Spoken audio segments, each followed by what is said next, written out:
इस वीडियो में हम लोग झारखंड के प्लस 2 स्कूल इतिहास शिक्षक के लिए 2017 का प्रीवियस ईयर क्वेश्चन को देखेंगे।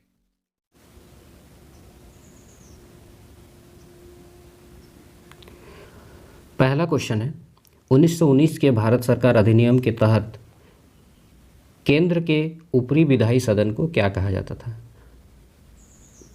केंद्र के ऊपरी विधायी सदन को काउंसिल ऑफ स्टेट कहा जाता था।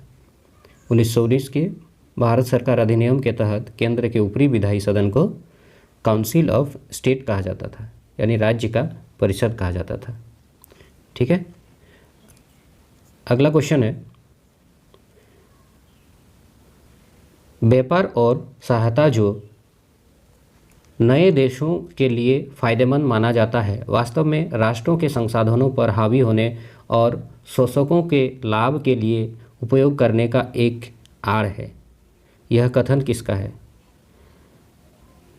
व्यापार और सहायता जो नए देशों के लिए फ़ायदेमंद माना जाता है, वास्तव में राष्ट्रों के संसाधनों पर हावी होने और शोषकों के लाभ के लिए उपयोग करने का एक आड़ है। यह कथन किसका है? यह कथन है ऑप्शन सी, यानी नासिर का। नेक्स्ट क्वेश्चन है क्वेश्चन नंबर 10। निम्नलिखित में से कौन सा विकल्प एक वीर शैव महिला संत का नाम है? वीर शैव महिला संत, और यह है ऑप्शन सी, यानी अक्का महादेवी। अक्का महादेवी जो है एक वीर शैव महिला संत के नाम से जाना जाता है। ठीक है, नेक्स्ट क्वेश्चन है क्वेश्चन नंबर 4।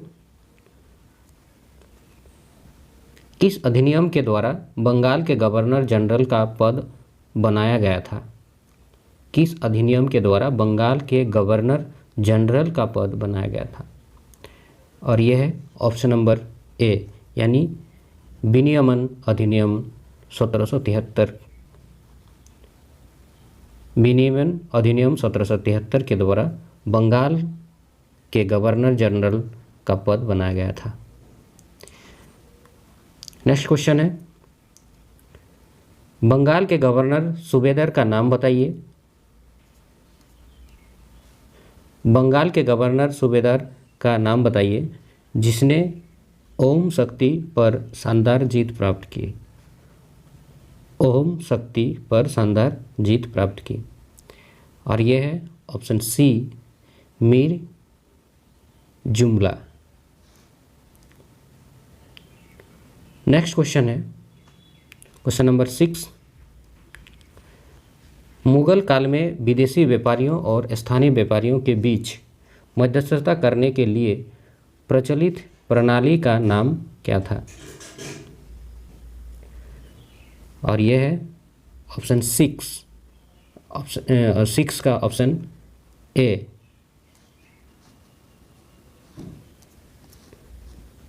मुगल काल में विदेशी व्यापारियों और स्थानीय व्यापारियों के बीच मध्यस्थता कराने के लिए प्रचलित प्रणाली का नाम क्या था?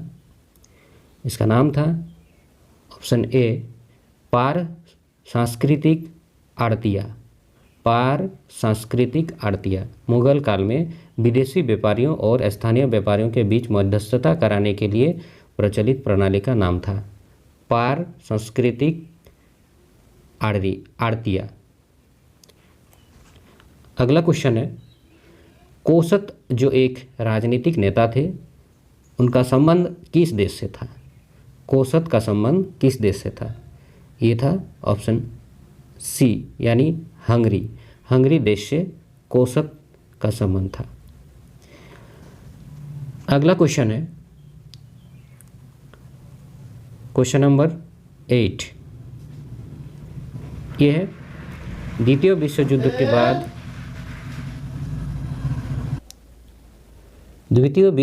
के बाद ग्रेट पावर शब्द को किसके द्वारा प्रतिस्थापित किया गया था? जो ग्रेट पावर वर्ड है, इसको किसके द्वारा प्रतिस्थापित किया गया था? और ये जो वर्ड है, ये जो शब्द है ग्रेट पावर, इसको प्रतिस्थापित किया गया था शक्तिशाली देश या सुपर पावर जो कंट्रीज था, शक्तिशाली देश के द्वारा ग्रेट पावर शब्द को द्वितीय विश्व युद्ध के बाद इसका प्रतिस्थापित किया गया, प्रयोग किया गया। अगला क्वेश्चन है क्वेश्चन नंबर 9। कालीबंगा में निम्नलिखित में से कौन सी सबसे महत्वपूर्ण खोज थी? कालीबंगा में निम्नलिखित में से कौन सी सबसे महत्वपूर्ण खोज थी? और ये था सबसे महत्वपूर्ण खोज उस समय के लिए अग्नि वेदियाँ। जो अग्नि वेदियाँ थी कालीबंगा में सबसे महत्वपूर्ण खोज मानी जाती है। नेक्स्ट क्वेश्चन है क्वेश्चन नंबर 10। तानसेन को निम्नलिखित में से किसके द्वारा मुगल दरबार में संरक्षण दिया गया था? तानसेन को मुगल दरबार में किसके द्वारा संरक्षण दिया गया था? और यह है अकबर के द्वारा। अकबर के द्वारा तानसेन को मुगल दरबार में संरक्षण दिया गया था। अगला क्वेश्चन है आपका क्वेश्चन नंबर 11। मैडम कामा जातीय रूप से डैश समुदाय से संबंधित है, यानी मैडम कामा जो है वो किस जातीय समुदाय से संबंधित है? जो मैडम कामा है ये पारसी समुदाय से संबंधित है। पारसी, मैडम कामा जातीय रूप से पारसी समुदाय से संबंधित है। यूरोपीय आर्थिक समुदाय को कब यूरोपीय संघ के रूप में गठित किया गया था? जो यूरोपीय आर्थिक समुदाय था उसको कब यूरोपीय संघ के रूप में गठित किया गया था? और ये गठित किया गया था 1 नवंबर 1993 को। यूरोपीय आर्थिक समुदाय को 1 नवंबर 1993 को यूरोपीय संघ के रूप में गठित किया गया था। अगला क्वेश्चन है आपका वेदांग उपवेद और दर्शन शास्त्र के 6 विद्वतापूर्ण पाठों को एक साथ क्या कहा जाता है? वेदांग उपवेद और दर्शन शास्त्र के 6 विद्वतापूर्ण पाठों को एक साथ क्या कहा जाता है? एक साथ इसको स्मृति साहित्य कहा जाता है। अगला क्वेश्चन है नाटो की स्थापना निम्नलिखित में से किस मान्यता को स्वीकार करती है? नाटो की स्थापना जो है, जो ऑप्शन है इनमें से किस मान्यता को स्वीकार करती है? और यह है ऑप्शन ए, यानी अंतर्राष्ट्रीय सुरक्षा और आवश्यकता के लिए क्षेत्रीय गठजोड़ प्रधान है। ये जो मान्यता है अंतर्राष्ट्रीय सुरक्षा आवश्यकता के लिए क्षेत्रीय गठजोड़ का प्रधान, ये नाटो की स्थापना के लिए स्वीकार करती है। वर्तमान में नाटो में शामिल होना चाहता है यूक्रेन, और जिसका विरोध कर रहा है रसिया, और रसिया उसके कारण से ही उस पर आक्रमण कर रहा है, युद्ध चल रहा है, सबसे लंबा युद्ध चला है। अगला क्वेश्चन है भारत में आधुनिक उपन्यास के जन्मदाता के रूप में किसे जाना जाता है? ठीक है, और ये जाना जाता है ऑप्शन नंबर सी, यानी बंकिम चंद्र चट्टोपाध्याय को जो है आधुनिक उपन्यास के जन्मदाता के नाम से जाना जाता है, बंकिम चंद्र चट्टोपाध्याय को। ठीक है, नेक्स्ट क्वेश्चन है क्वेश्चन नंबर 16, और ये है सल्तनत और मुग़ल काल के दौरान मध्य और पश्चिम एशिया के साथ थलचर व्यापार निम्नलिखित में से किसके हाथों में था? सल्तनत और मुग़ल काल के दौरान मध्य और पश्चिम एशिया के साथ थलचर व्यापार निम्नलिखित में से किसके हाथों में था? और ये था ऑप्शन बी, यानी मुल्तानी के हाथों में थलचर व्यापार था। आम्रपाली को किस रूप में जाना जाता है? जो आम्रपाली जगह है उसको किस रूप में जाना जाता है? और यह है ऑप्शन सी यानी बौद्ध तपस्विन। बौद्ध तपस्विन के नाम से आम्रपाली को जाना जाता है। आम्रपाली एक महिला का नाम रहता है जो बौद्ध तपस्विनी बौद्ध धर्म अपना लेती है। अगला क्वेश्चन है क्वेश्चन नंबर 18। छत्रपति शिवाजी कभी कभी प्रमुखों को राजस्व अनुदान दिया करते थे। किसको? प्रमुखों को राजस्व अनुदान दिया करते थे, जिसे निम्नलिखित में से क्या कहा जाता है? और यह है ऑप्शन ए सरंजाम। ठीक है, इसे क्या कहा जाता था? क्या कहा जाता है? सरंजाम। छत्रपति शिवाजी कभी कभी जो है कि प्रमुखों को राजस्व अनुदान दिया करते थे, जिसे सरंजाम कहा जाता है। ठीक है, अगला क्वेश्चन है क्वेश्चन नंबर 19। अर्थशास्त्र किसके द्वारा लिखा गया? अर्थशास्त्र किसके द्वारा लिखा गया? तो अर्थशास्त्र जो है विष्णुगुप्त के द्वारा लिखा गया है।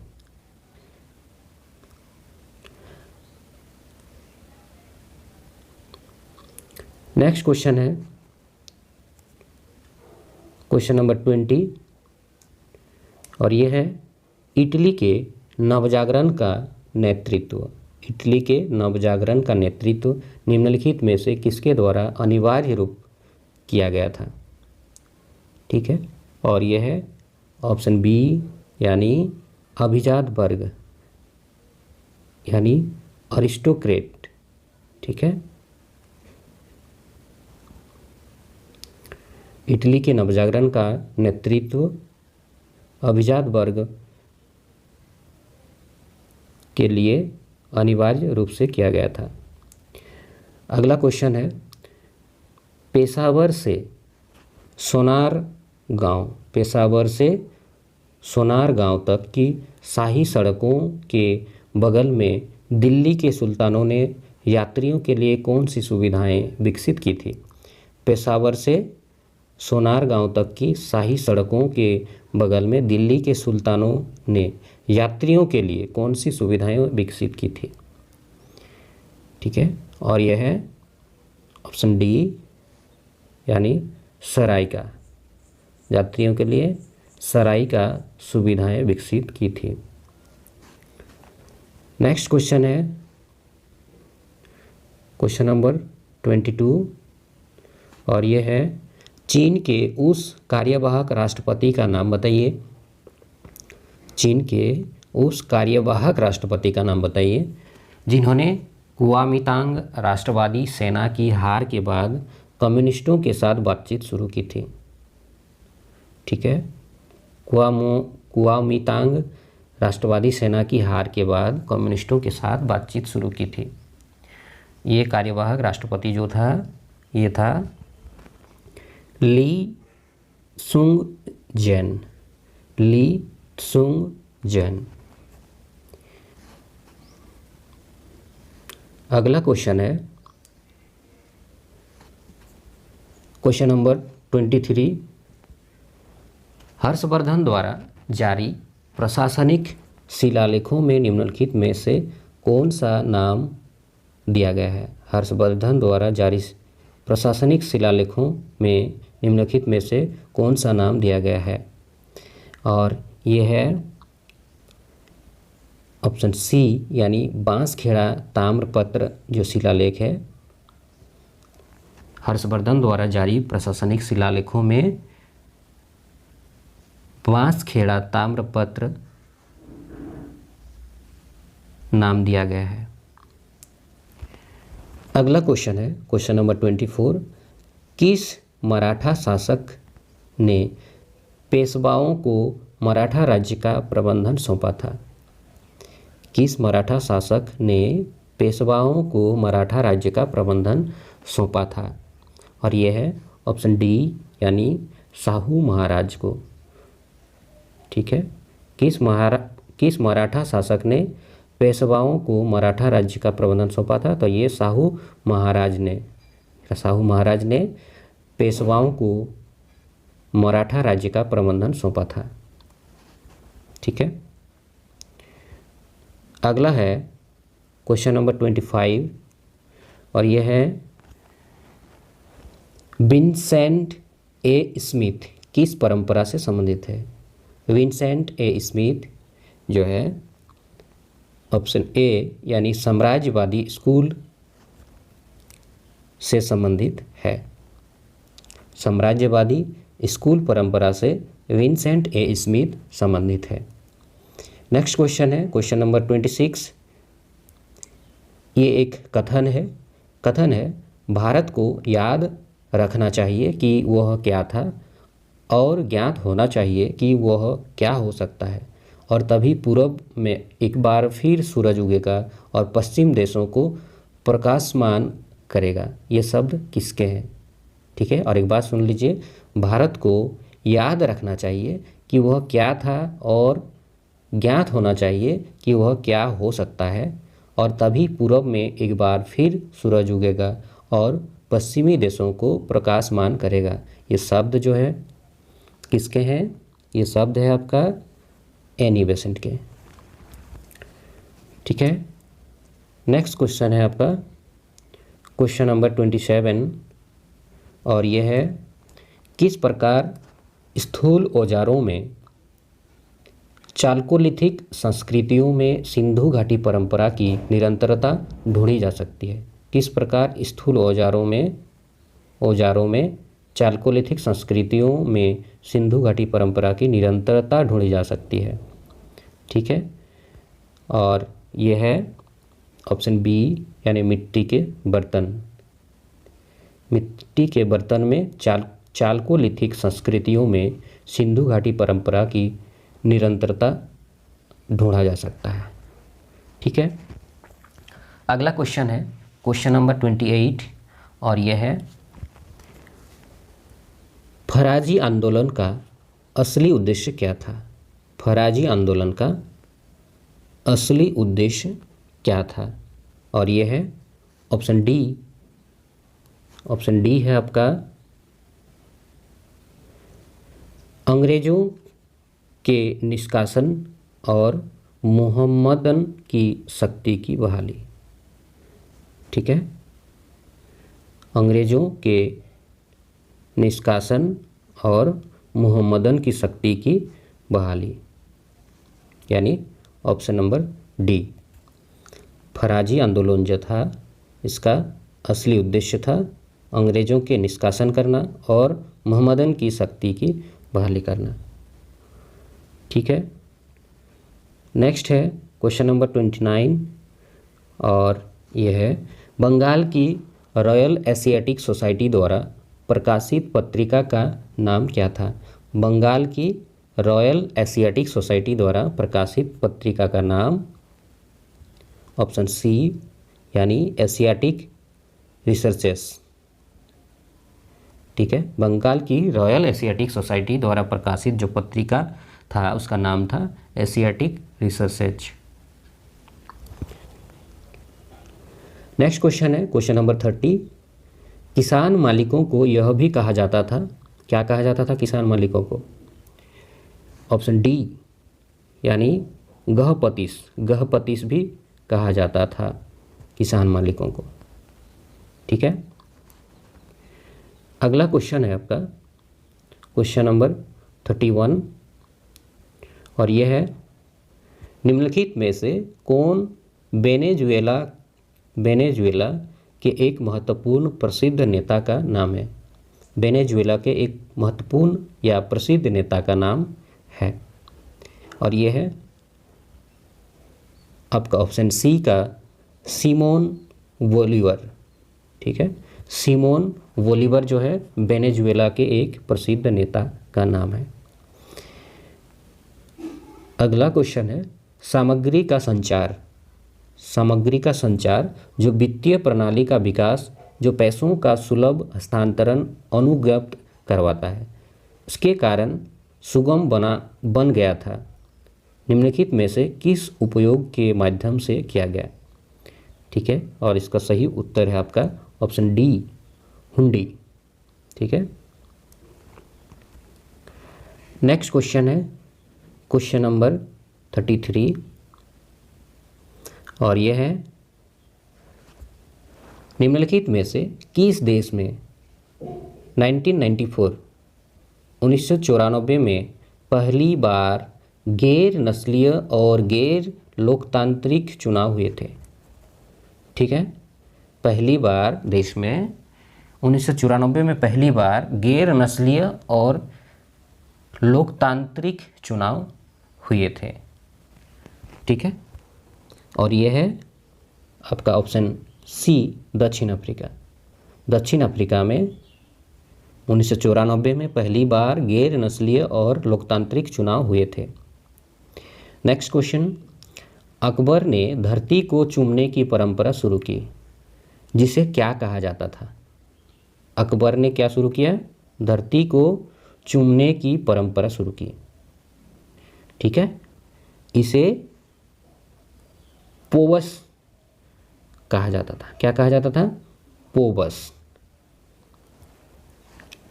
अगला क्वेश्चन है क्वेश्चन नंबर 35 और यह है रोम, भारत और चीन के बीच सिल्क मार्ग में पोतांतरण यानी ट्रांसशिपमेंट केंद्र कहाँ स्थित था? रोम, भारत और चीन के बीच सिल्क मार्ग जो था उसमें पोतांतरण यानी ट्रांसशिपमेंट का केंद्र कहाँ स्थित था? इसका केंद्र था बल्ख में। ठीक है, बल्ख। निम्नलिखित में से वो लोकप्रिय धार्मिक व्यक्ति कौन था जिसका जहांगीर के साथ अच्छा संबंध नहीं था? निम्नलिखित में से वो लोकप्रिय धार्मिक व्यक्ति कौन था जिसका जहांगीर के साथ अच्छा संबंध नहीं था? ठीक है, 4 ऑप्शन है, उसमें से आपका राइट आंसर है ऑप्शन नंबर ए यानी शेख अहमद सरहिंदी। शेख अहमद सरहिंदी का संबंध जो था जहांगीर के साथ अच्छा नहीं था। ठीक है, नेक्स्ट आगे बढ़ते हैं हम लोग क्वेश्चन नंबर 37 और यह है निम्नलिखित में से कौन मध्यकालीन चिकित्सा पाठ के लोकप्रिय लेखक थे? ठीक है, मध्यकालीन चिकित्सा पाठ के लोकप्रिय लेखक थे हकीम मोहम्मद रजा जो थे मध्यकालीन चिकित्सा पाठ के लोकप्रिय लेखक थे। ठीक है, नेक्स्ट है क्वेश्चन नंबर 38 और यह है डैश गांधीवाद ने भारतीय राजनीति में पहली बार राजनीतिक राष्ट्र के अंतर्गत सभी लोगों को शामिल करने का एक विचारात्मक आधार प्रदान किया है। यह कथन किसका है? ठीक है, किसके द्वारा कहा गया कि गांधीवाद ने भारतीय राजनीति में पहली बार राजनीतिक राष्ट्र के अंतर्गत सभी लोगों को शामिल करने का एक विचारात्मक आधार प्रदान किया? ये कथन है ऑप्शन बी यानी आरपी दत्त का कहना है कि गांधीवाद ने भारतीय राजनीति में पहली बार राजनीतिक राष्ट्र के अंतर्गत सभी लोगों को शामिल करने का एक विचारात्मक आधार प्रदान किया है। अगला क्वेश्चन है 1860 में नील आंदोलन कहाँ हुई थी? 1860 में नील आंदोलन कहाँ हुई थी? यह है बंगाल में 1860 में नील आंदोलन हुई थी। ठीक है, अगला क्वेश्चन है निम्नलिखित में से कौन चार्टिस्ट राजनीतिक आंदोलन के नेता थे? चार्टिस्ट राजनीतिक आंदोलन के नेता ऑप्शन ए विलियम लावेट, विलियम लावेट जो थे ये चार्टिस्ट राजनीतिक आंदोलन के नेता थे। ग्रामीण स्तर के विवादों का मध्यस्थता करने वाले को क्या कहा जाता था? ग्रामीण स्तर के विवादों को मध्यस्थता करने वालों को क्या कहा जाता था? यह है मध्यमासी, ठीक है, मध्यमासी कहा जाता था ग्रामीण स्तर के विवादों को मध्यस्थता करने वालों को। अगला क्वेश्चन है, चीनी या मंगोलिया चित्रकला स्कूल को कौन से मुगल शासक ने भारत में लाया और अपने राज दरबार में पेश किया? चीनी या मंगोलिया चित्रकला स्कूल में कौन से मुगल शासक ने भारत में लाया और अपने राज दरबार में पेश किया? ये काम किया था अकबर ने, ठीक है। अकबर ने चीनी या मंगोलिया चित्रकला को स्कूल में भारत में लाया और अपने राज दरबार में पेश किया, ठीक है। चीनी या मंगोलिया चित्रकला जो स्कूल जो था उसको मुगल शासक अकबर उन्होंने भारत में लाया और अपने राज दरबार में पेश किया। अगला क्वेश्चन है, अशोक ने महारक्षिता को किस देश में भेजा था? अशोक ने महारक्षिता को किस देश में भेजा था? और यह है ऑप्शन डी यानी यूनान। महारक्षिता को अशोक ने यूनान भेजा था, ठीक है। नेक्स्ट क्वेश्चन है क्वेश्चन नंबर 44। ब्रिटिश संसद द्वारा अमेरिकी उपनिवेशों पर लगाया गया पहला प्रत्यक्ष कर ब्रिटिश संसद द्वारा अमेरिकी उपनिवेशों पर लगाया वह कौन सा था? ये था स्टैंप अधिनियम 1765। स्टैंप अधिनियम 1765 ये ब्रिटिश संसद द्वारा अमेरिकी उपनिवेशों पर लगाया गया पहला प्रत्यक्ष कर था, ठीक है। नेक्स्ट है, हड़प्पा स्थल की खुदाई किसके मार्गदर्शन में की गई थी? हड़प्पा स्थल की खुदाई किसके मार्गदर्शन में की गई थी? और ये खुदाई जो की गई थी एम.एस. बत्स के मार्गदर्शन पर हड़प्पा स्थल की खुदाई की गई थी, ठीक है। अगला क्वेश्चन है क्वेश्चन नंबर 46 और ये है, अफ्रीका के किस भाग से दिल्ली सल्तनत काल के दौरान एक छोटी संख्या में दास आयात किए गए थे? अफ्रीका के किस भाग से, ठीक है, अफ्रीका के किस भाग से दिल्ली सल्तनत काल के दौरान एक छोटी संख्या में दास आयात किए गए थे? और ये भाग था अफ्रीका का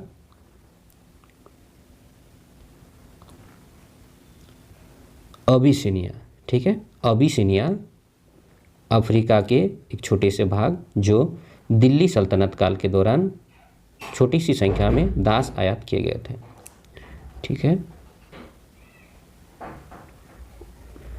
नेक्स्ट क्वेश्चन है क्वेश्चन नंबर 47 और ये है, किस चीनी बौद्ध भिक्षु ने चंद्रगुप्त द्वितीय के शासनकाल के दौरान भारत का दौरा किया था? और ये चीनी बौद्ध भिक्षु जो था फाहियान था, फासियान भी इसको कहा जाता है, ठीक है, जो चंद्रगुप्त द्वितीय के शासनकाल के दौरान भारत का दौरा किया था। नेक्स्ट क्वेश्चन है क्वेश्चन नंबर 48 और यह है, शिकार और भोजन एकत्र करने से कृषि और बस्तियों में हुए बदलाव को किस रूप में जाना जाता है? शिकार और भोजन एकत्र करने से कृषि और बस्तियों में हुए जो बदलाव उसको किस रूप में जाना जाता है? ये जाना जाता है ऑप्शन बी यानी नवपाषाण क्रांति, ठीक है। शिकार और भोजन एकत्र करने में से कृषि और बस्तियों में जो बदलाव हुए उसको नवपाषाण क्रांति के रूप में जाना जाता है, ठीक। अगला क्वेश्चन है, द्वितीय विश्व युद्ध के दौरान दिए गए प्रस्ताव जिसमें भारत के आर्थिक विकास की योजना थी, किस नाम से लोकप्रिय था? द्वितीय विश्व युद्ध के दौरान दिए गए प्रस्ताव जिसमें भारत के आर्थिक विकास की योजना थी, किस नाम से लोकप्रिय था? ठीक है, और ये था बॉम्बे योजना। ठीक है, बॉम्बे योजना के नाम से लोकप्रिय था। जब द्वितीय विश्व युद्ध चल रहा था उस समय ये प्रस्ताव जिसमें भारत के आर्थिक विकास की योजना थी, जो बॉम्बे योजना के नाम से लोकप्रिय था। ठीक है, अगला क्वेश्चन है, निम्नलिखित में से कौन सा कारक बॉम्बे के कपास वस्त्र उद्योग के परिवेश का हिस्सा बन गया था? और ये था ऑप्शन सी, यानी श्रम आतंकवाद, यानी लेबर मिलिटेंसी, श्रम आतंकवाद,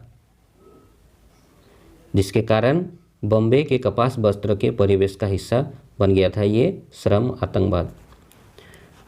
ठीक है, नेक्स्ट क्वेश्चन है क्वेश्चन नंबर 51, और यह है चोलों की पेडिकवाल।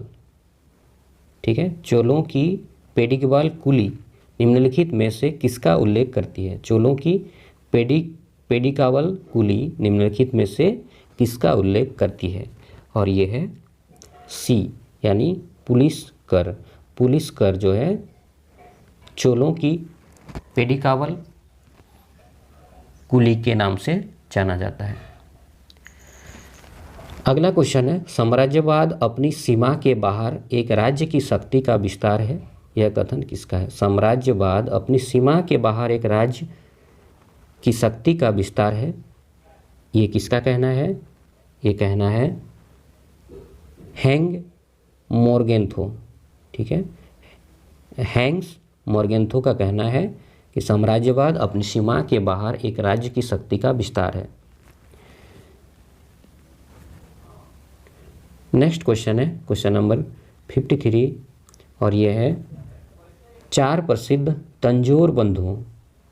ठीक है, तंजौर बंधुओं कौन कौन है? चिन्नैया, पन्नैया, वादिवेल्लु और शिवानंदन। ठीक है, चिन्नैया, पन्नैया, वादिवेल्लु और शिवानंदन, इन्होंने किस नृत्य के विशेष प्रतिष्ठा में महत्वपूर्ण योगदान दिया है? ठीक है, ये जो तंजौर बंधु थे, 4 प्रसिद्ध तंजौर बंधु, चिन्नैया, पन्नैया, वादिवेल्लु और शिवानंदन, इन्होंने किस नृत्य के विशेष प्रतिष्ठा में महत्वपूर्ण योगदान दिया है? ठीक है, और यह है भारतनाट्यम। ठीक है, भरतनाट्यम जो है नृत्य में विशेष प्रतिष्ठा में महत्वपूर्ण योगदान दिया है। भरतनाट्यम के प्रसिद्ध नर्तकी है चिन्नैया, पन्नैया, वादिवेल्लु और शिवानंदन। अगला क्वेश्चन है क्वेश्चन नंबर 54, वर्साइल संधि की धारा 231, वर्साइल संधि की धारा 231 क्या संदर्भित करती है? और ये है ऑप्शन बी, यानी युद्ध दोषिता खंड। वर्साइल संधि की धारा 231 युद्ध दोषिता को संदर्भित करती है। ठीक है, नेक्स्ट क्वेश्चन है क्वेश्चन नंबर 55, और ये है tier drop on a lotus leaf, tier drop on a lotus leaf, जो कि आधुनिक कला का एक उत्कृष्ट कृति है, इसके कौन थे? शिल्पकार कौन थे? Tier drop on a lotus leaf क्या है ये? Tier drop on a lotus leaf ये है आधुनिक कला का एक उत्कृष्ट कृति है। इसके शिल्पकार कौन थे? इसके शिल्पकार थे ऑप्शन डी, यानी रविंद्रनाथ टैगोर। ठीक है, मेंशेविक किस विचारधारा के थे? मेंशेविक किस विचारधारा के थे? मेंशेविक जो थे मध्यमार्गी थे। ठीक है, मध्यमार्गी विचारधारा के थे मेंशेविक। नेक्स्ट क्वेश्चन है क्वेश्चन नंबर 57 और यह है, वह सम्राट कौन था जिसे नेशनल असेंबली द्वारा आधिकारिक रूप से फ्रेंच लिबर्टी का पुनर्स्थापक कहा गया था। ठीक है, नेशनल असेंबली द्वारा आधिकारिक रूप से फ्रेंच लिबर्टी का पुनर्स्थापक कहा गया था। कौन सा सम्राट था? ये था ऑप्शन डी यानी लुइस 16वां। लुइस 16वां जो सम्राट था जिसे नेशनल असेंबली द्वारा आधिकारिक रूप से फ्रेंच लिबर्टी का पुनर्स्थापक कहा गया था। रेड क्लिफ सीमा पुरस्कार, रेड क्लिफ सीमा पुरस्कार कब प्रकाशित किया गया था? और ये प्रकाशित किया गया था 17 अगस्त 1947 को, 17 अगस्त 1947 रेड क्लिफ सीमा पुरस्कार प्रकाशित किया गया था। ठीक, आगे बढ़ते हैं। नेक्स्ट है, कौन सी बैंक चीन के केंद्रीय सरकार की वित्तीय एजेंसी के रूप में कार्य करती है? कौन सी बैंक चीन के केंद्रीय सरकार की वित्तीय एजेंसी के रूप में कार्य करती है? और ये बैंक है बैंक ऑफ चाइना। ठीक है, बैंक ऑफ चाइना बैंक जो है चीन के केंद्रीय सरकार की वित्तीय एजेंसी के रूप में कार्य करती है। अगला क्वेश्चन है क्वेश्चन नंबर 60।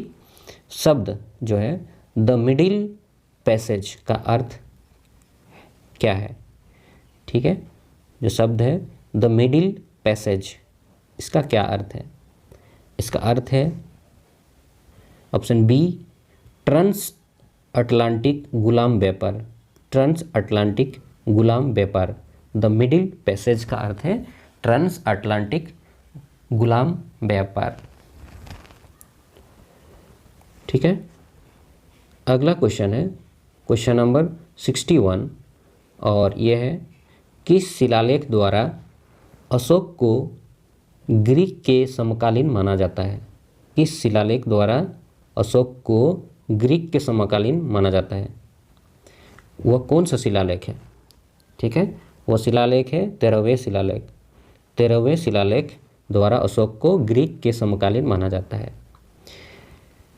नेक्स्ट क्वेश्चन है क्वेश्चन नंबर 62। यह है, बेलग्रेड में आयोजित निर्गुट या गुट निरपेक्ष देशों के पहले सम्मेलन में लगभग डेस देशों ने भाग लिया था? यानी कितने देशों ने भाग लिया था बेलग्रेड में आयोजित गुट निरपेक्ष देशों के पहले सम्मेलन में? और ये ऑप्शन बी यानी 25 देशों ने भाग लिया था, 25 देशों ने भाग लिया था बेलग्रेड में आयोजित गुट निरपेक्ष देशों के पहले सम्मेलन में। अगला क्वेश्चन है क्वेश्चन नंबर 63 और यह है, डेक्कन का सबसे प्रसिद्ध बीजापुरी स्मारक कौन था? ठीक है, डेक्कन का प्रसिद्ध बीजापुरी स्मारक कौन था? और ये था ऑप्शन सी यानी इब्राहिम रोजा। इब्राहिम रोजा डेक्कन का सबसे प्रसिद्ध बीजापुरी स्मारक था। धार्मिक पुनरुद्धारवादी आंदोलन जिसने अफगानों को उकसाया था उसका नाम क्या था?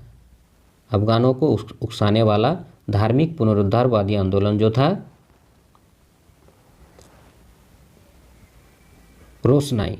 ठीक है, रोशनाई था धार्मिक पुनरुद्धारवादी आंदोलन जिसने अफगानों को उकसाया था। अगला क्वेश्चन है, मिलिंद पन्हो को किस भाषा में लिखा गया था? जो मिलिंद पन्हो था उसको किस भाषा में लिखा गया था? मिलिंद पन्हो को पाली भाषा में लिखा गया था। ठीक है, मिलिंद पन्हो को किस भाषा में लिखा गया था? पाली भाषा में लिखा गया था।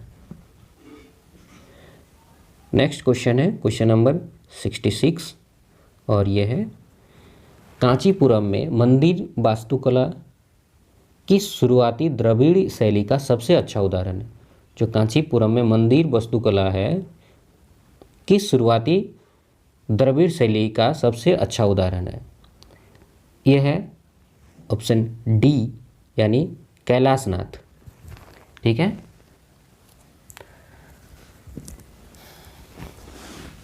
अगला क्वेश्चन है सिंधु घाटी सभ्यता के पतन का मुख्य कारण क्या था? इंपॉर्टेंट सवाल है। सिंधु घाटी सभ्यता के पतन का मुख्य कारण क्या था? यह है 67 का डी यानी पराग्रहियों द्वारा आक्रमण। पराग्रहियों द्वारा आक्रमण जो था सिंधु घाटी सभ्यता के पतन का मुख्य कारण माना जाता है।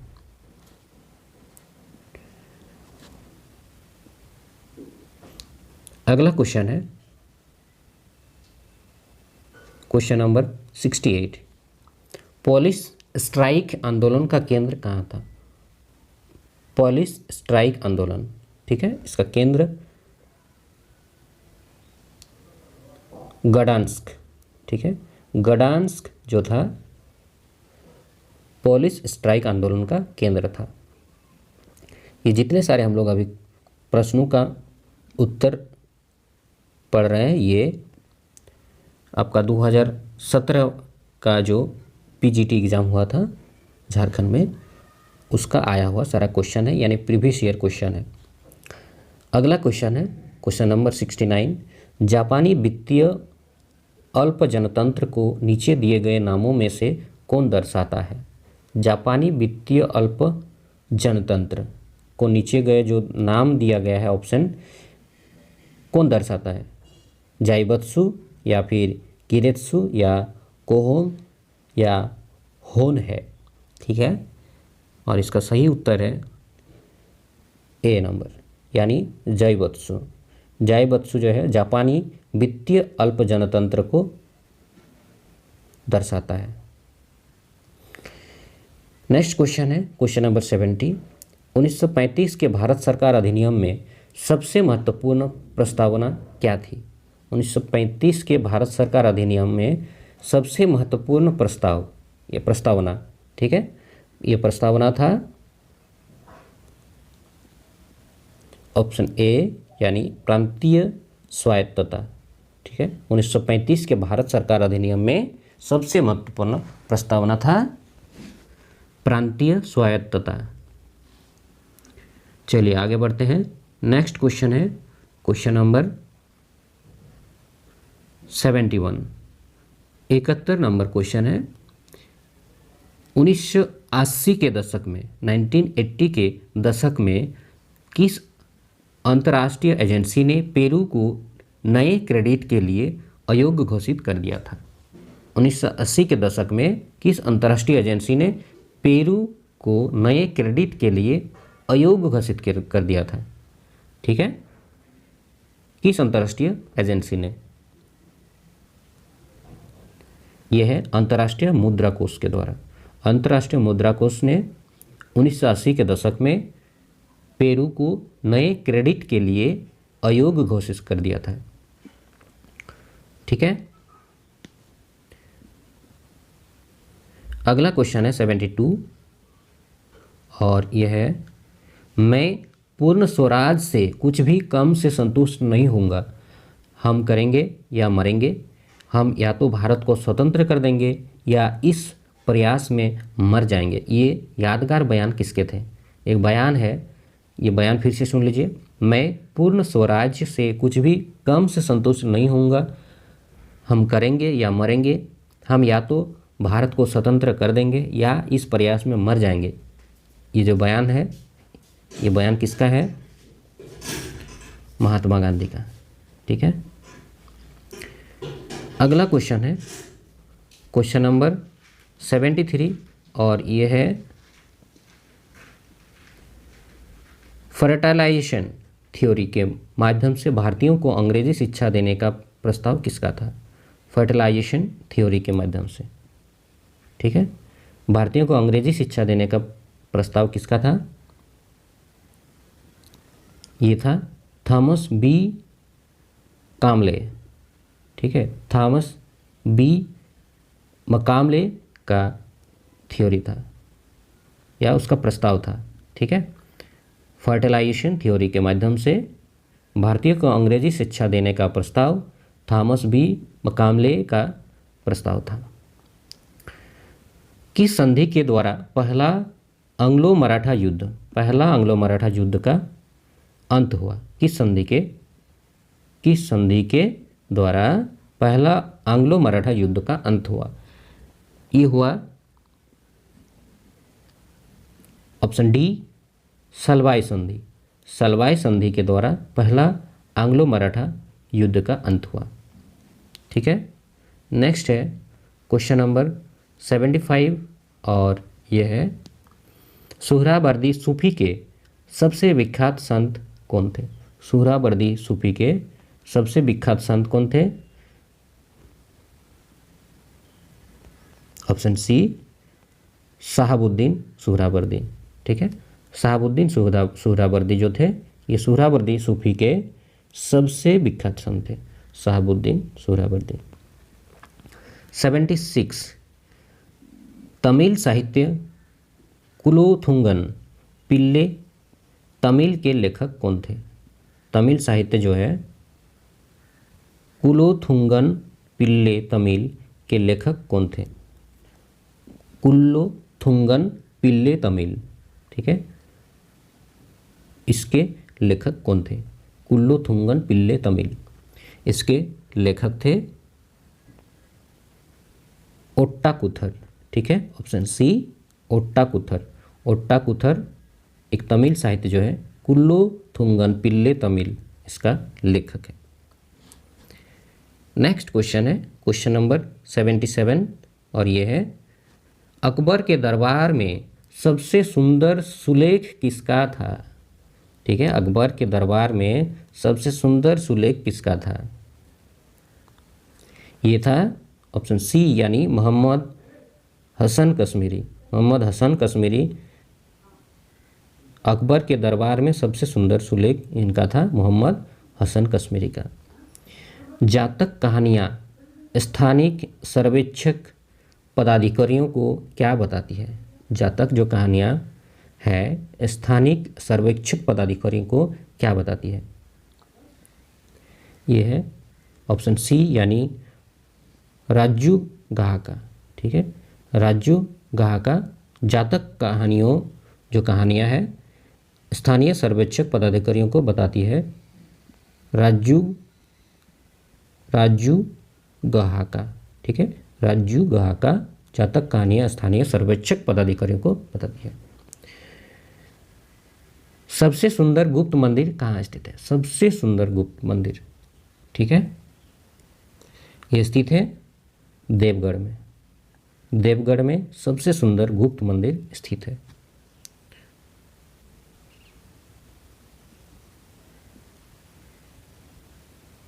अगला क्वेश्चन है 79, ये तो हो गया सबसे सुंदर गुप्त मंदिर देवगढ़ में। नेक्स्ट है क्वेश्चन नंबर 80 परमाणुवाद के कौन से स्कूल ने प्राचीन समय में परमाणु सिद्धांतों का विस्तार किया था?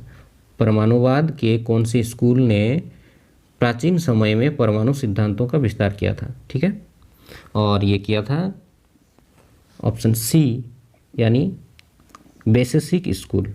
बेसिक स्कूल ने प्राचीन समय में परमाणु सिद्धांतों का विस्तार किया था। कालीबंगा नाम का सबसे महत्वपूर्ण स्थल किस नदी पर स्थित है? कालीबंगा नाम का सबसे महत्वपूर्ण स्थल किस नदी पर स्थित है? गंगा, महानदी, घग्गर या गोदावरी? ठीक है, कालीबंगा नाम का जो सबसे महत्वपूर्ण स्थल है ये किस नदी पर स्थित है? यह है घग्गर नदी पर। ठीक है, मुझे उम्मीद है आपको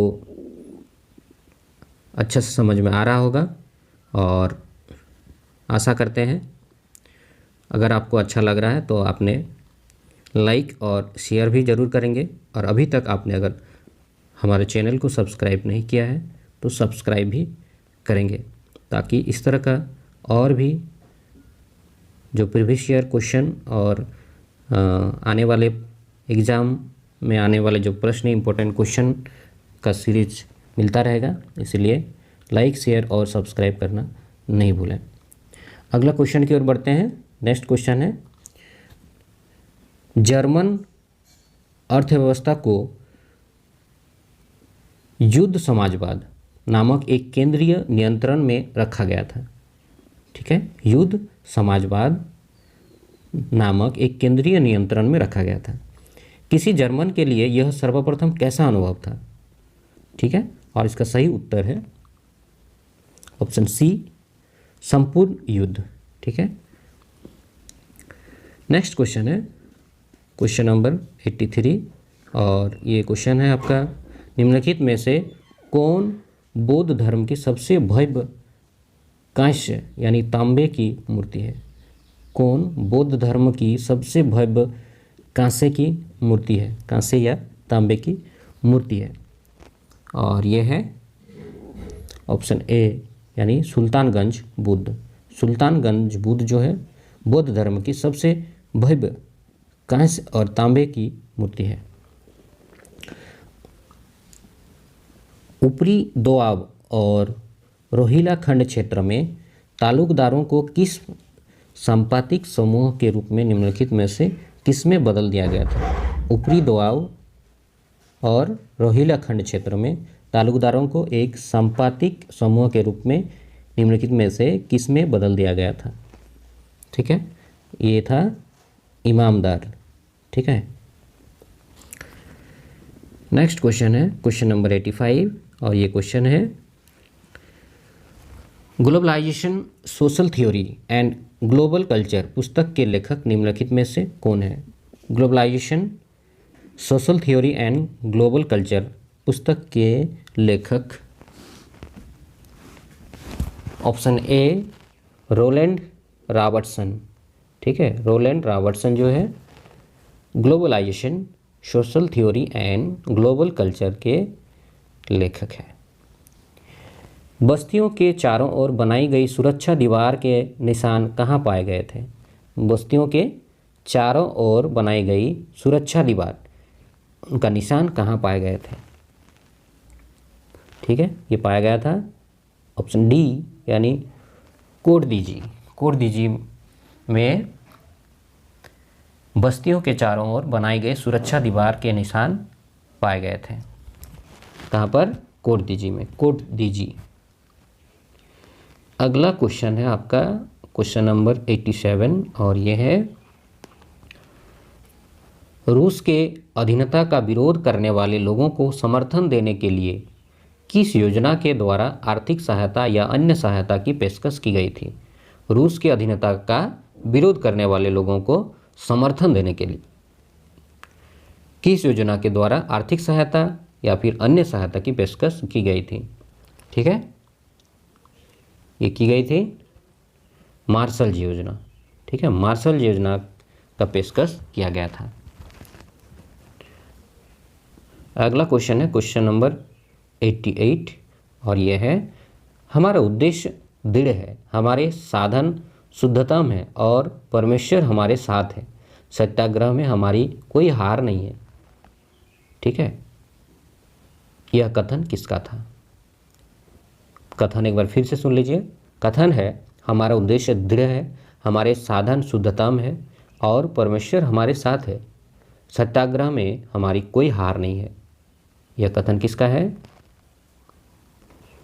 यह है महात्मा गांधी का। ठीक है, नेक्स्ट क्वेश्चन है क्वेश्चन नंबर 89 और यह है, निम्नलिखित में से किसके निवेश द्वारा भारत में पहली बड़ी मीटर गेज लाइन्स का विस्तार हुआ? किसके निवेश द्वारा भारत में पहली बड़ी मीटर गेज लाइन्स का विस्तार हुआ? ठीक है, ये ब्रिटिश इंडिया गवर्नमेंट के निवेश द्वारा भारत में पहली बड़ी मीटर गेज लाइन्स का विस्तार हुआ। ब्रिटिश इंडिया गवर्नमेंट के निवेश द्वारा। 8वीं शताब्दी के सबसे प्रसिद्ध कश्मीरी हिंदू मंदिर का नाम निम्नलिखित में से कौन सा है?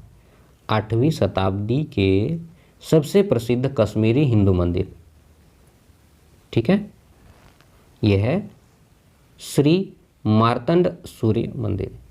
श्री मार्तंड सूर्य मंदिर जो है 8वीं शताब्दी के सबसे प्रसिद्ध कश्मीरी हिंदू मंदिर है।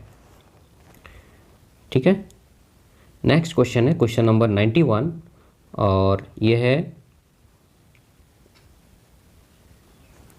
निम्नलिखित में से कौन सा खतरनाक अपराधी बाद में बौद्ध भिक्षु बन गया था। ठीक है, कौन सा खतरनाक अपराधी बाद में बौद्ध भिक्षु बन गया था। ठीक है, ये तो आसान सवाल है, कहानी में मिलता है। ये है ऑप्शन बी अंगुलीमाल। ये खतरनाक अपराधी था जो बाद में बौद्ध भिक्षु बन गया था। सवालदा संस्कृति किस घाटी में विकसित हुई थी। सवालदा संस्कृति किस घाटी में विकसित हुई थी। ये हुई थी ऑप्शन डी यानी ताप्ती। ठीक है, ताप्ती नदी घाटी में विकसित हुई थी सवालदा संस्कृति। अगला क्वेश्चन है निम्नलिखित में से कौन सा अफ्रीकी यूनियन संगठन का प्राथमिक उद्देश्य है। निम्नलिखित में से कौन सा अफ्रीकी यूनियन संगठन का प्राथमिक उद्देश्य है। प्राथमिक उद्देश्य अफ्रीकी यूनियन संगठन का यह है अफ्रीकी महादेश की उपनिवेशिक शिक्षा। ठीक है, अफ्रीकी महादेश की उपनिवेशिक शिक्षा जो है अफ्रीकी यूनियन संगठन का प्राथमिक उद्देश्य है। ठीक, नेक्स्ट क्वेश्चन है क्वेश्चन नंबर 94 और यह है निम्नलिखित में से कौन सा गुण जोरवे संस्कृति की अनूठी विशेषता थी। ठीक है, जोरवे संस्कृति की अनूठी विशेषता कौन सी गुण थी। ठीक है, और यह है ऑप्शन बी यानी मृतकों का दाह संस्कार। मृतकों का दाह संस्कार जो है जोरवे संस्कृति की अनूठी विशेषता थी। मृतकों का दाह संस्कार। देवापुत्र एक शाही शीर्षक। देवापुत्र एक शाही शीर्षक किन शासकों से जुड़े थे। देवापुत्र कुषाण। ठीक है, कुषाण शासकों से जुड़े थे। देवापुत्र एक शाही शीर्षक जो कि कुषाण शासकों से जुड़े थे। नेक्स्ट है क्वेश्चन नंबर 96 और यह है महामंदी के समय के दौरान किस वजह से ब्रिटिश औपनिवेशिक सरकार यानी ब्रिटिश कॉलोनी सरकार ने भारतीय रुपये का अवमूल्यन नहीं किया। महामंदी के समय जो है किस वजह से ब्रिटिश औपनिवेशिक सरकार यानी ब्रिटिश कॉलोनी सरकार ने भारतीय रुपये का अवमूल्यन नहीं किया। इसका कारण क्या है। विदेशी प्रेषण भरने के समय पर आए अनुग्रह के वजह से। ठीक है, ऑप्शन डी विदेशी प्रेषण भरने के समय पर आए अनुग्रह के वजह से महामंदी के समय ब्रिटिश औपनिवेशिक सरकार ने भारतीय रुपये का अवमूल्यन नहीं किया। ठीक है, अगला क्वेश्चन है क्वेश्चन नंबर 97 और यह है मनुष्य मुक्त पैदा हुआ है लेकिन हर जगह वह जंजीरों में जकड़ा है, किसके द्वारा उद्धत है। फिर से सुन लीजिए, मनुष्य मुक्त पैदा हुआ है लेकिन हर जगह वह जंजीरों में जकड़ा है, ये किसके द्वारा उद्धत है। ये उद्धत है जीन जक्वेस रूसो, ऑप्शन ए। ठीक है, जीन जक्वेस रूसो के द्वारा कहा गया है कि मनुष्य मुक्त पैदा हुआ है लेकिन हर जगह वह जंजीरों में जकड़ा है। किस भारतीय शासक वंश के दौरान तिब्बत में बौद्ध धर्म का परिचय कराया गया। ठीक है, तिब्बत में बौद्ध धर्म का परिचय किस भारतीय शासक वंश के दौरान किया गया या कराया गया। ठीक है, ये कराया गया पाल शासकों के समय। ठीक है, पाल शासक या पाल वंश के दौरान तिब्बत में बौद्ध धर्म का परिचय कराया गया था। ठीक, नेक्स्ट क्वेश्चन है क्वेश्चन नंबर 99 और यह है अच्छी सरकार स्वशासन का कोई विकल्प नहीं है, यह तर्क किसका है। अच्छी सरकार स्वशासन का कोई विकल्प नहीं है, यह तर्क है ऑप्शन सी यानी महात्मा गांधी का। ठीक है, महात्मा गांधी का तर्क है कि अच्छी सरकार स्वशासन का कोई विकल्प नहीं है। अगला क्वेश्चन है क्वेश्चन नंबर 100। ठीक है, 100वां क्वेश्चन है कि 1945 से 46 में किस ग्रुप ने तेलंगाना आंदोलन का नेतृत्व किया था।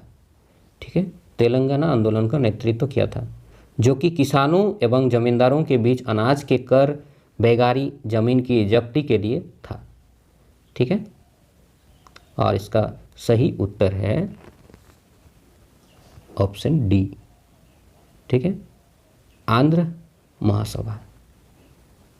आंध्र महासभा ने 1945-46 में तेलंगाना आंदोलन का नेतृत्व किया था, जो कि किसानों एवं जमींदारों के बीच अनाज के कर, बेगारी, जमीन की जब्ती के लिए था।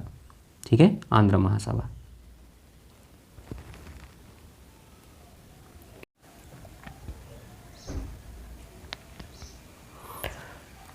Question number 101।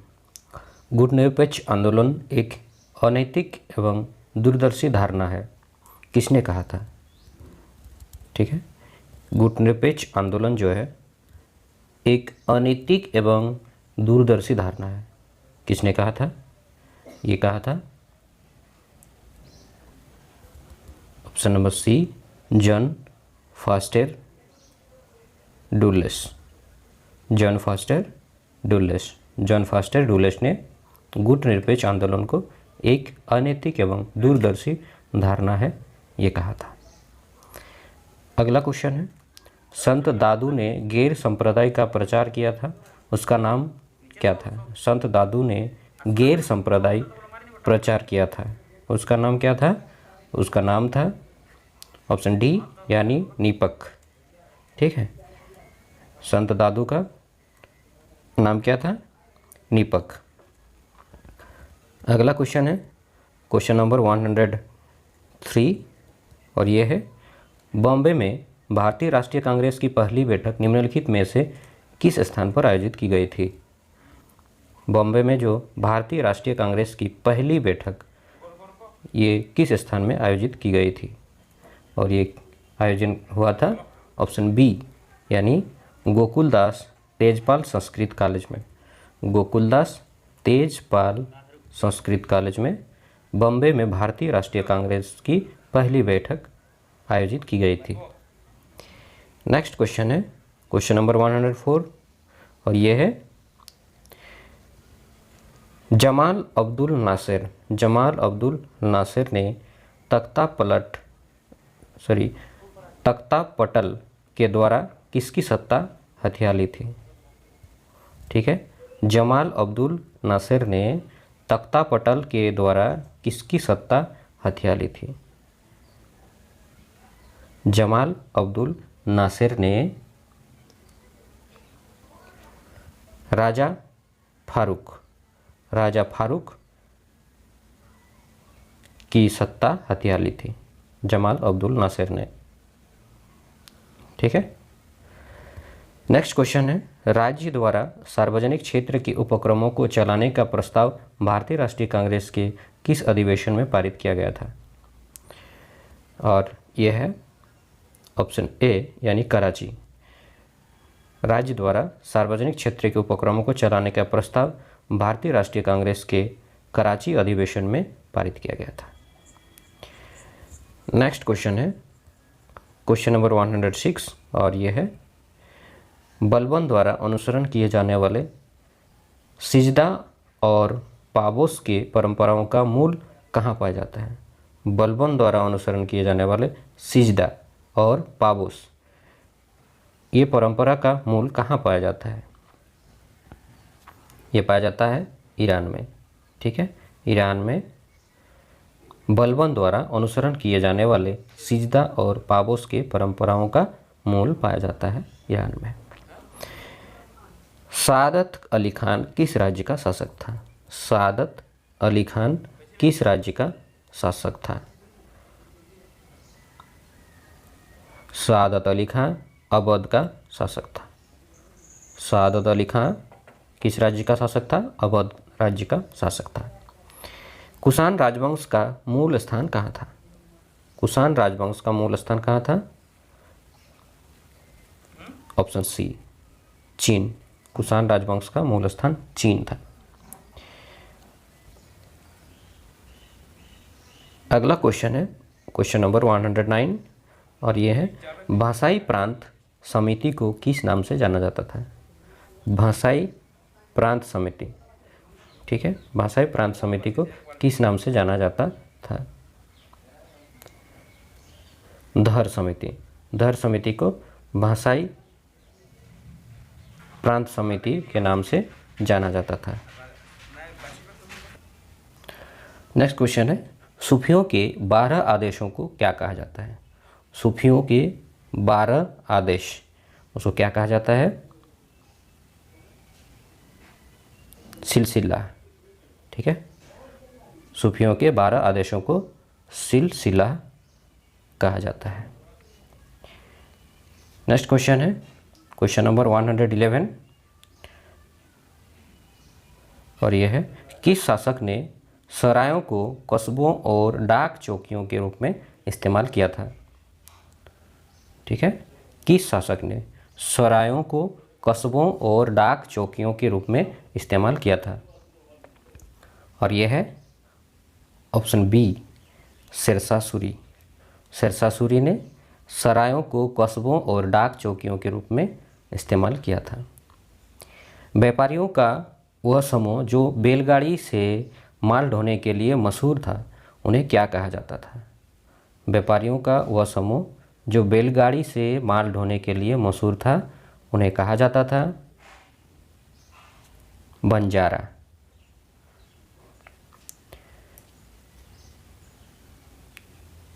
दूसरी सभा या संगम के दौरान लिखी गई सबसे पहली तमिल व्याकरण का नाम क्या है? दूसरी संगम सभा के दौरान लिखी गई सबसे पहली तमिल व्याकरण का नाम तोल्लापियम।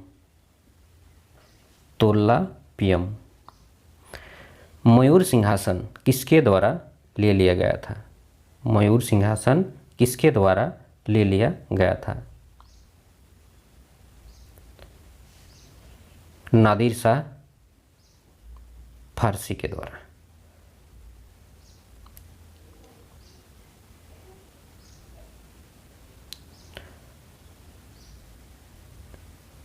खिलजियों की सत्ता के उदय ने निम्नलिखित में से किसके उच्च कार्यालयों के एकाधिकार को समाप्त कर दिया था? खिलजियों की सत्ता के उदय ने निम्नलिखित में से किसके उच्च कार्यालयों के एकाधिकार को समाप्त कर दिया था? तुर्क का, मंगोल का, अफगान का या फिर सैयद का? और इसका सही उत्तर है ऑप्शन ए यानी तुर्क का। खिलजियों की सत्ता के उदय ने तुर्क के उच्च कार्यालयों के एकाधिकार को समाप्त कर दिया था। निम्नलिखित में से कौन सा राज्य मुगल आधिपत्य को स्वीकार करने में लगातार इनकार करता रहा? और यह है ऑप्शन डी मेवाड़। मेवाड़ राज्य मुगल आधिपत्य को स्वीकार करने से लगातार इनकार करता रहा।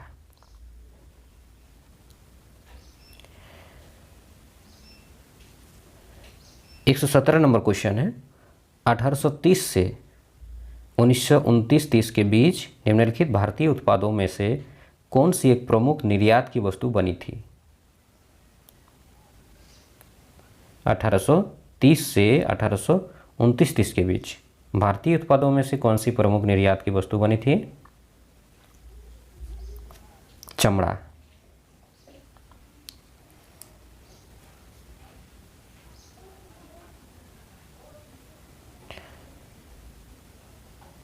निचले पदों के मनसबदारों को नकद वेतन दिया जाता था, जिसे कहा जाता था, जो निचले पदों के मनसबदार थे उनको नगद वेतन दिया जाता था, जिसे कहा जाता था, क्या कहा जाता था? नकदी मनसबदार। जिसे क्या कहा जाता था? नकदी मनसबदार। संगीत समारोह या कीर्तन की लोकप्रियता को एक रहस्यपूर्ण अनुभव के रूप में निम्नलिखित में से किसके द्वारा प्रोत्साहित किया गया था? चैतन्य, कबीर, नानक या फिर विद्यासागर को? किसे? संगीत समारोह या कीर्तन की लोकप्रियता को एक रहस्यपूर्ण अनुभव के रूप में प्रोत्साहित किया गया था? वो है चैतन्य। अगला क्वेश्चन है 120 नंबर वन, और ये है राष्ट्रीय गान ड्यूशलैंड उबेर उल्लेस का अर्थ क्या है? राष्ट्रीय गान ड्यूशलैंड और ड्यूशलैंड उबेर उल्लेस का क्या अर्थ है? इसका अर्थ है जर्मनी, जर्मनी सभी पर। जर्मनी, जर्मनी सभी पर। राष्ट्रीय गान ड्यूशलैंड उबेर उल्लेस का अर्थ है जर्मनी, जर्मनी सभी पर। अगला क्वेश्चन है क्वेश्चन नंबर 121। भारतीय संविधान के भाग 4 के लेख 36 से 51 में किसका जिक्र है? और यह है ऑप्शन ए, यानी राज्य के नीति निर्देशक सिद्धांत। भारतीय संविधान के भाग 4 के लेख 36 से 51 में जिक्र है राज्य के नीति निर्देशक सिद्धांत का। दिल्ली मेरठ स्तंभ पर लिखे की खोज 1750 ईस्वी में किसने की? दिल्ली मेरठ स्तंभ में जो लेख है 1750 ईस्वी में किसने खोज की उसका? इसका खोज किया पेड्रे टेम्फिनाथालेर। ठीक है, पेड्रे टेम्फिनाथालेर। पेड्रे टेम्फिनाथालेर दिल्ली मेरठ स्तंभ पर लिखे जो लेख है उसका खोज किया था 1750 ईस्वी में। Question number 123। मुस्लिम लीग के समक्ष 14 तर्क प्रस्तुत करने वाले इनमें से कौन नेता थे? 14 तर्क प्रस्तुत करने वाले नेता थे ऑप्शन ए, यानी मोहम्मद अली जिन्ना। मोहम्मद अली जिन्ना मुस्लिम लीग के समक्ष 14 तर्क प्रस्तुत करने वाले नेता थे। उस बुजुर्ग वियतनामी नेता का नाम क्या था जिन्होंने वियतनाम की स्वतंत्रता के लिए लीग की स्थापना की थी? वियतनाम की स्वतंत्रता के लिए लीग की स्थापना की थी। वे बुजुर्ग वियतनामी नेता का नाम क्या था? ऑप्शन डी, यानी हो ची मिन्ह। हो ची मिन्ह एक बुजुर्ग वियतनामी नेता का नाम था जिन्होंने वियतनाम की स्वतंत्रता के लिए लीग की स्थापना की थी। नेक्स्ट क्वेश्चन है क्वेश्चन नंबर 125, और यह है आगरा का किला किसके द्वारा बनवाया गया था? आगरा का किला किसके द्वारा बनवाया गया था? और ये बनवाया गया था अकबर के द्वारा। अकबर के द्वारा आगरा का किला बनवाया गया था। 126 नंबर प्रश्न है क्रिमियन युद्ध के दौरान, क्रिमियन युद्ध के दौरान कौन सा देश शक्ति संतुलन के लिए गंभीर खतरा बन गया था? यह है रूस। रूस क्रिमियन युद्ध के दौरान देश शक्ति संतुलन के लिए गंभीर खतरा बन गया था। 127 नंबर प्रश्न है किस सिख गुरु के समय आदि ग्रंथ का संकलन पूरा हुआ? ठीक है, सिख गुरु वह कौन से थे जिसके समय में आदि ग्रंथ का संकलन पूरा हुआ था? यह है गुरु अर्जुन देव। गुरु अर्जुन देव के समय आदि ग्रंथ का संकलन पूरा हुआ था।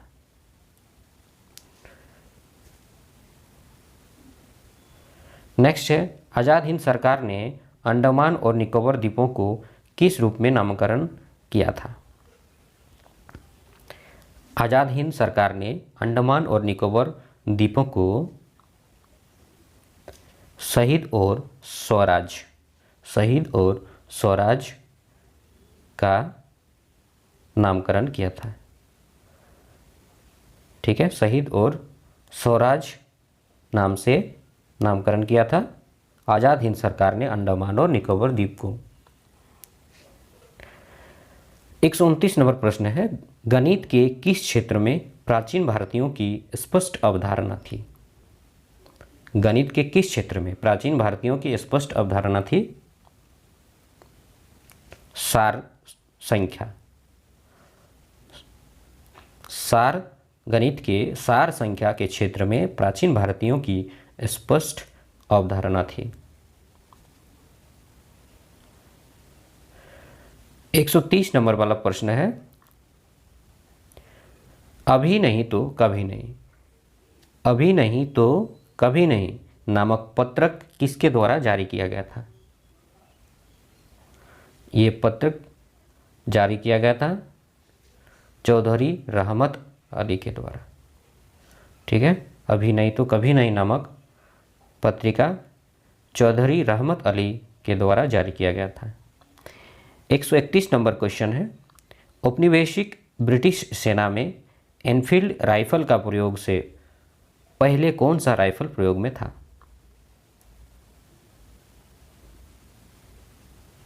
यह है brown base. Brown base rifle का प्रयोग सबसे पहले किया गया औपनिवेशिक ब्रिटिश सेना में, ब्राउन बेस। नेक्स्ट है, सोवियत कम्युनिस्ट पार्टी को कब भंग कर दिया गया था? सोवियत कम्युनिस्ट पार्टी को कब भंग कर दिया गया था? दिसंबर 1991 को। दिसंबर 1991 में सोवियत कम्युनिस्ट पार्टी को भंग कर दिया गया था।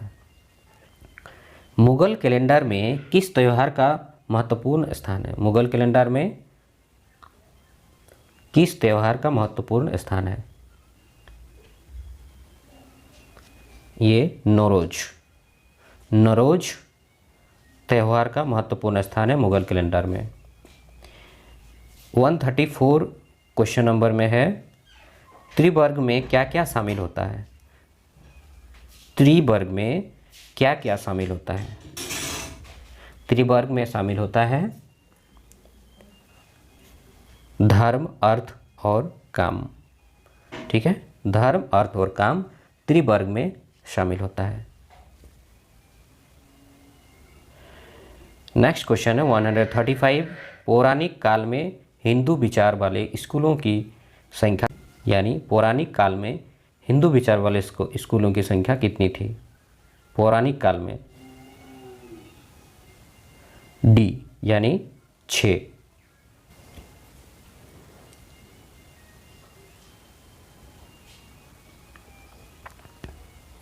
संयुक्त राष्ट्र के महासचिव कौन थे जिनकी देखरेख में चीनी जेलों से अमेरिकी उड़ान भरने वालों 1954-1955 के दौरान की रिहाई हुई थी? यानी संयुक्त राष्ट्र के महासचिव कौन थे उस समय? डेग हम्फास्कोल्ड। डेग हम्फास्कोल्ड जब संयुक्त राष्ट्र के महासचिव थे, उनके देखरेख में चीनी जेलों से अमेरिकी उड़ान भरने वालों की रिहाई हुई थी। अगला क्वेश्चन है, अग्निमित्र कालिदास के किस नाटक का नायक है? अग्निमित्र कालिदास के किस नाटक का नायक है? और इसका सही उत्तर है मालविकाग्निमित्रम। मालविकाग्निमित्रम नाटक कालिदास ने लिखा है, जिसका नायक अग्निमित्र को रखा है।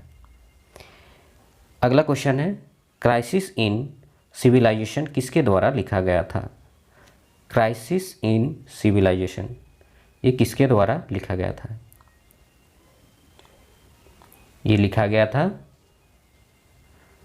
रविंद्रनाथ टैगोर के द्वारा। रविंद्रनाथ टैगोर के द्वारा क्राइसिस इन सिविलाइजेशन लिखा गया था।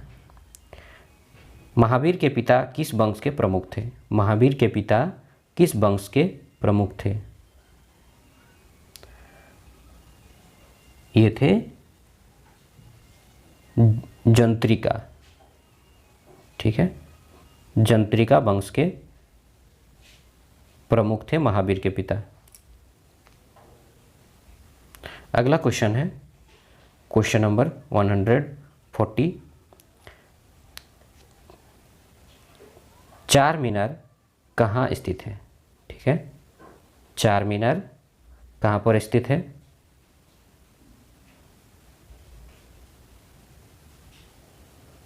चार मीनार कहाँ पर स्थित है? ये स्थित है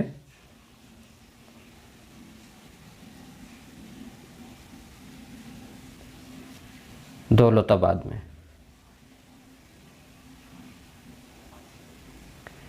अगला क्वेश्चन है 141। आर्थिक प्रयोजन मानवीय आकांक्षाओं का ज्ञान प्रदान करता है और जाने अनजाने मानवीय कृत्यों, निर्णयों, संस्थानों और समाज के प्रकृति का निर्धारण करता है। यह मान्यता किसकी है? यह मान्यता है मार्क्स का। नेक्स्ट क्वेश्चन है क्वेश्चन नंबर 142। बलबन की कौन सी व्यवस्था दिल्ली सल्तनत के लिए उपयुक्त साबित होती है? बलबन की कौन सी व्यवस्था? ऑप्शन सी सामरिक और कूटनीतिक व्यवस्था। बलबन की सामरिक और कूटनीतिक व्यवस्था दिल्ली सल्तनत के लिए उपयुक्त साबित होती है। बंगाल और बिहार में विद्रोह का मुख्य कारण क्या था? बंगाल और बिहार में विद्रोह का मुख्य कारण था दाग प्रणाली का सख्त प्रवर्तन। दाग प्रणाली का सख्त प्रवर्तन। सबसे मशहूर मध्ययुगीन दक्षिण भारतीय व्यापारी संघ का नाम क्या है? सबसे मशहूर मध्ययुगीन दक्षिण भारतीय व्यापारी संघ का नाम क्या है? उसका नाम है एन्नुरबर्ग। एन्नुरबर्ग सबसे मशहूर मध्ययुगीन दक्षिण भारतीय व्यापारी संघ का नाम है। नेक्स्ट है क्वेश्चन नंबर 145। आजीविक संप्रदाय के संस्थापक कौन थे? आजीविक या आजीवक संप्रदाय के संस्थापक कौन थे? आजीवक संप्रदाय के संस्थापक गोसाल मास्करी पुत्र। ठीक है, कौन थे? गोसाल मास्करी पुत्र। गोसाल मास्करी पुत्र आजीवक संप्रदाय के संस्थापक थे। चोल राजाओं और मलाया के श्री विजय के बीच हुए संवाद, जिसे खंडित तमिल अभिलेख द्वारा प्रमाणित किया गया था, कहाँ से मिला था? ये मिला था सुमात्रा से। कहाँ से मिला था? सुमात्रा से। सुमात्रा से चोल राजाओं और मलाया के श्री विजय के बीच हुए संवाद, जिसे खंडित तमिल अभिलेख द्वारा प्रमाणित किया गया था, ये सुमात्रा से मिला था। ठीक है, अगला है विलियम ब्रेंडली। विलियम ब्रेंडली एक अनपढ़ परंतु प्रतिभाशाली तकनीक थे। निम्नलिखित में से किस नहर का निर्माण कराया था? जो विलियम ब्रेंडली थे एक अनपढ़ परंतु प्रतिभाशाली तकनीकी थे, जो किस नहर का निर्माण कराया था? कौन सा नहर का निर्माण कराया था? ये किया था ब्रिज वाटर।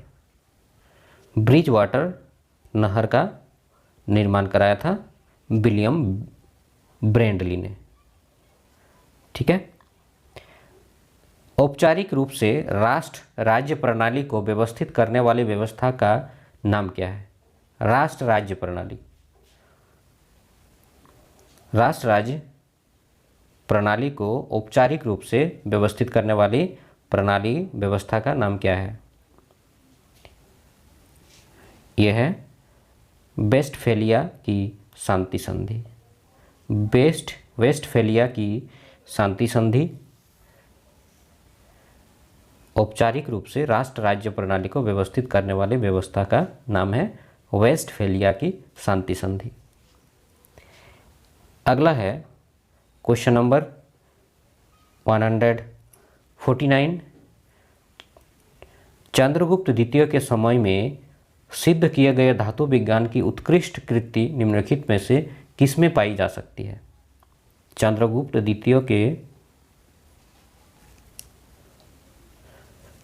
द्वितीय के समय सिद्ध किए गए धातु विज्ञान की उत्कृष्ट कृति निम्नलिखित में से किसमें पाई जा सकती है? मेहरौली के लौह स्तंभ में ये पाई जा सकती है, मेहरौली के लौह स्तंभ में। ठीक है। और अंतिम प्रश्न है प्रश्न संख्या 150। ये है राम पनिक्कर कौन सी किताब के लेखक हैं? राम पनिक्कर कौन सी किताब के लेखक हैं? लीलातिकम, भारत गाथा या भारतकंप या जयामंगल? राम पनिक्कर भारत गाथा के लेखक है राम पनिक्कर। तो ये थे पीजीटी इतिहास के 2017 का क्वेश्चन, प्रश्न पत्र और उसका उत्तर।